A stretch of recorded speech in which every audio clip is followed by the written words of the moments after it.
What to look for in your psychedelic therapist. Hi everybody, I'm Daan and I am a medical doctor and certified psychedelic therapist. And today we'll talk about what it is, in my view, that you should look for when assessing your psychedelic therapist. Well, first of all, you might want to look for somebody that has really undergone formal and proper training in working with psychedelics. And why is this?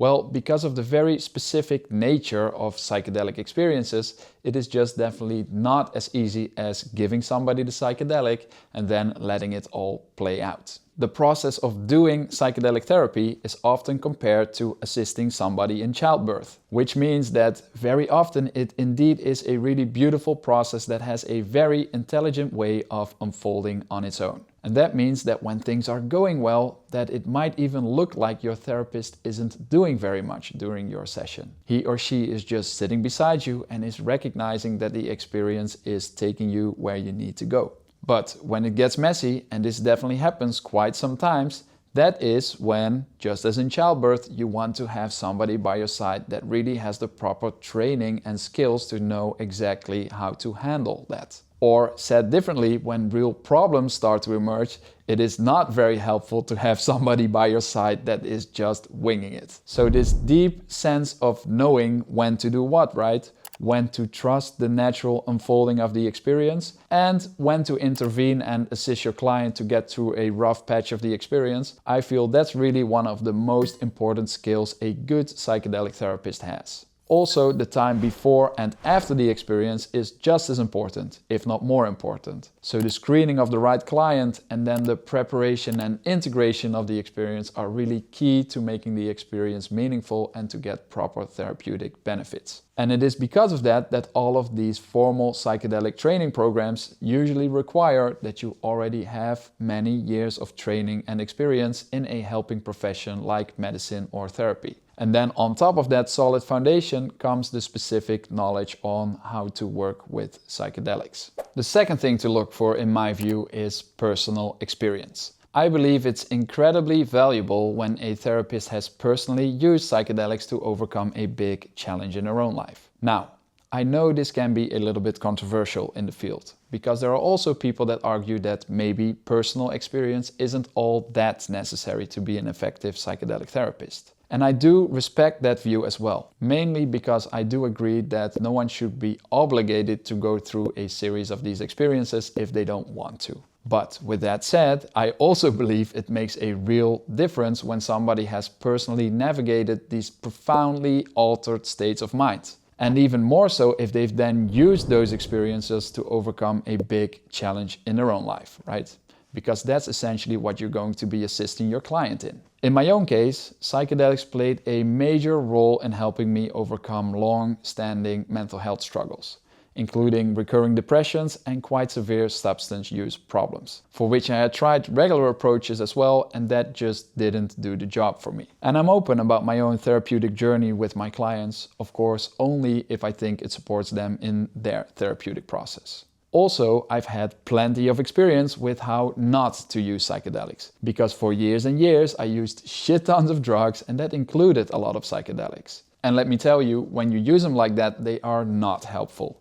Because if you don't combine them with certain attitudes and behaviors, like proper preparation and integration, and generally taking good care of yourself, psychedelics can actually be quite counterproductive. Because if it was just as easy as taking the substance without any kind of therapeutic process, every tripper and Burning Man festival goer, of course, would be completely free from mental health problems. And it's pretty obvious to see that that's just not the case, right? So, having both personally lived the experience on how to use psychedelics and also how to definitely not use them, that gives me, on top of my formal training, a lot of hands-on experience on how to guide others safely and effectively. The third thing to look for is a long-standing passion. You preferably want to work with somebody that truly has a deep passion for this work and has been involved in the field for a long time. And why is this? Well, psychedelics are hot right now, and because of that, what we see is a lot of people jumping into the field, following the trend, so to speak. And with that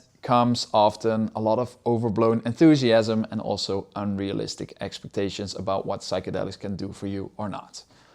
But the thing is that true expertise, the kind that you can trust as a client, takes a long time to acquire, and that comes from many years of practice and study. And in the practitioners that have done that, what we usually see is a lot more balanced view on what works and what doesn't. And that kind of dedication to stick with something for many years only comes if a genuine passion is present. Luckily, most of the psychedelic therapists that I have trained with and work with absolutely have this long-standing passion. You just see it in their eyes. Again, in my own case, I've spent the last 15 years studying, training, learning, experimenting, and often even obsessing about everything there is to learn about this field. And honestly, even with all of that, I feel like my journey is only just beginning, which is no problem, because when this genuine passion is present, doing the work of continuously updating your knowledge and skills is not something that you have to force yourself to do. It tends to come naturally and almost automatically.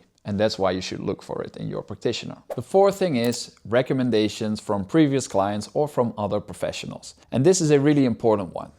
Pay very close attention to what people say about the psychedelic therapist that you are considering. Online reviews and testimonials, they can of course be helpful, but also be a little bit careful because they don't always reflect the complete reality. So what could be even more valuable is a personal recommendation from somebody that you trust. Maybe you know somebody that has actually worked with the therapist that you're considering and had a positive experience. Or, for example, a caregiver that has experience with referring clients to this therapist. That kind of direct feedback can be tremendously helpful in making your decision. And I would have to say it's really nice from the perspective of the therapist as well to get somebody referred to you by somebody that you trust. Lastly, number 5, and this one might be the most important. You really need to have a good feeling about your therapist, which means that you have to feel that they're really there for you and that they're present with you and are really listening to you. And when your therapist does that, quite naturally the feeling should arise that your therapist really understands you. And you should feel safe enough to share anything that's important to you or your life story. And of course, you have to feel confident that they can handle whatever might come up during the therapeutic process. Because your therapist should be really there to support you, which means it's not about us and our vision on the world.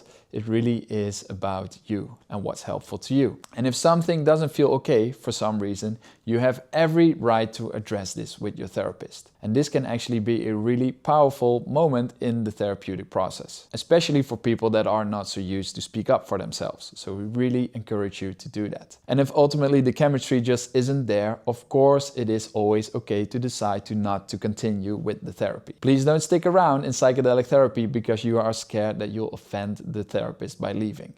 We can take it and we much rather see you take care of yourself. So this last point, that you have to have a good feeling about your therapist, is probably the most important point of all. And there's actually tons of scientific evidence that the therapeutic relationship is really one of the most important predictors for a therapy to succeed. So really trust your gut feeling and intuition on this one. All right, I hope this was all relevant information to you, and please subscribe if you'd like to see more of these videos. See you next time.